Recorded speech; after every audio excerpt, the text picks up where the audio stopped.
Let's get straight into what just happened here, because this is one of the clearest examples we've seen in a long time of Meghan's team refusing to play along with the UK media's usual cycle of lies, half-apologies and quiet walkbacks. This wasn't a clarification. This wasn't a both sides moment. This was a full rejection. And it came after Carole Malone went on GB News and repeated a claim about Doria Ragland that has already been proven false, already been challenged publicly, and already caused harm, yet keeps being dragged back out like a zombie narrative every time certain commentators want cheap outrage. Before we get into the damage this does, and why Meghan's team clearly decided enough was enough, we need to lay out exactly what was said, who said it, and how long GB News took to respond, because the timeline matters here.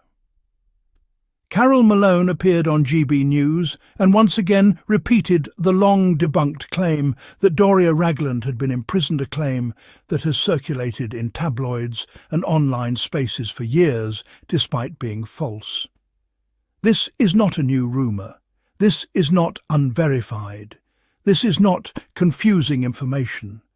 It has been conclusively disproven. And yet Malone presented it as fact, on air, on a national broadcaster. Now let's be very clear about something. Doria Ragland is a private citizen. She did not seek fame. She did not court the press. She is not a public official.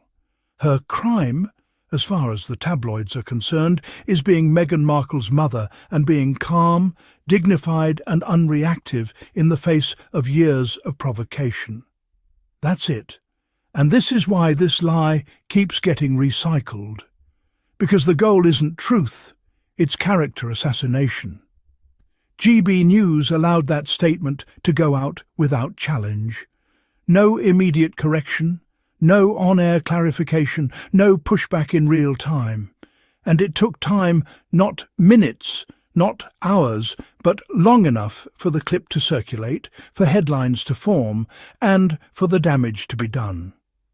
Only after the backlash began did GB News issue an apology. And even then, the apology did not stay up.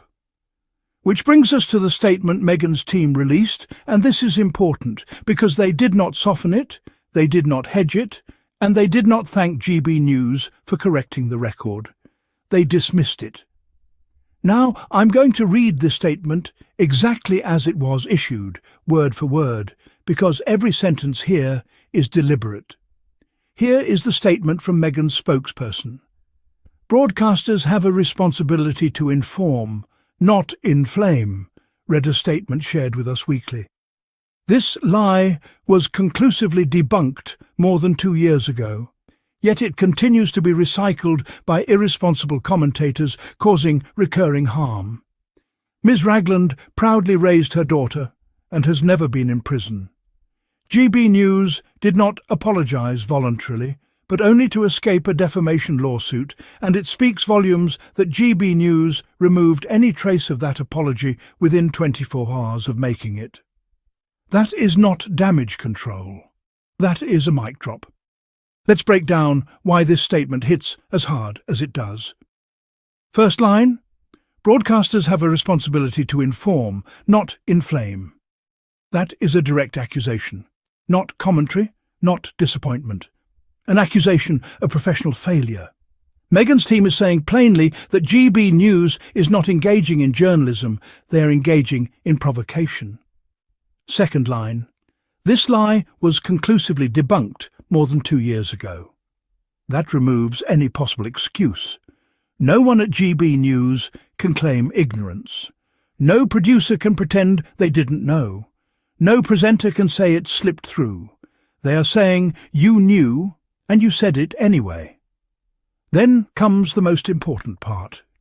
Yet it continues to be recycled by irresponsible commentators, causing recurring harm. This is the key issue, because this is not about one segment. This is not about one guest.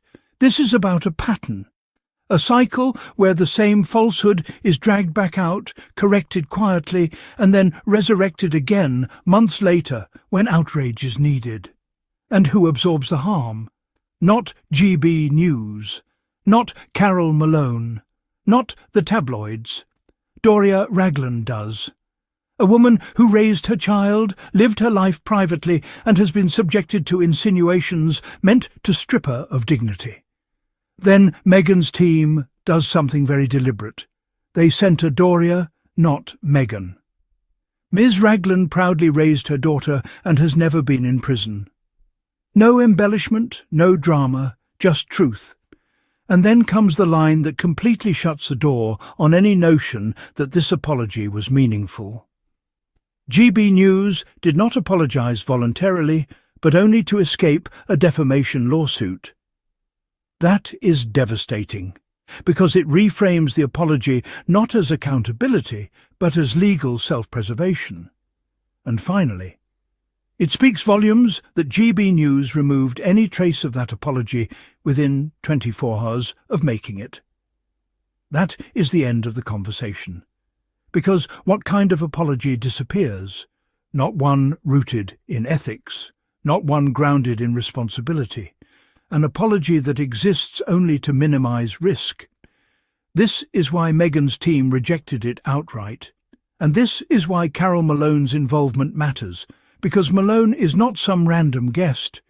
She's a repeat voice in this ecosystem. Someone who has spent years attacking Meghan, and now, by extension, her mother. This isn't accidental. This isn't careless. It's habitual. And what makes this especially harmful is that these lies don't just stay on GB News. They get clipped, they get shared, they get recycled across social media, forums and comment sections. Each time, the same falsehood gains new life.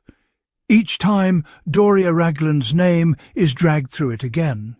And this is why Meghan's team used the phrase recurring harm. Because harm doesn't have to be loud to be real. It doesn't have to be new to be damaging. Repetition is its own form of violence. Now, let's talk about the apology itself, or what passed for one.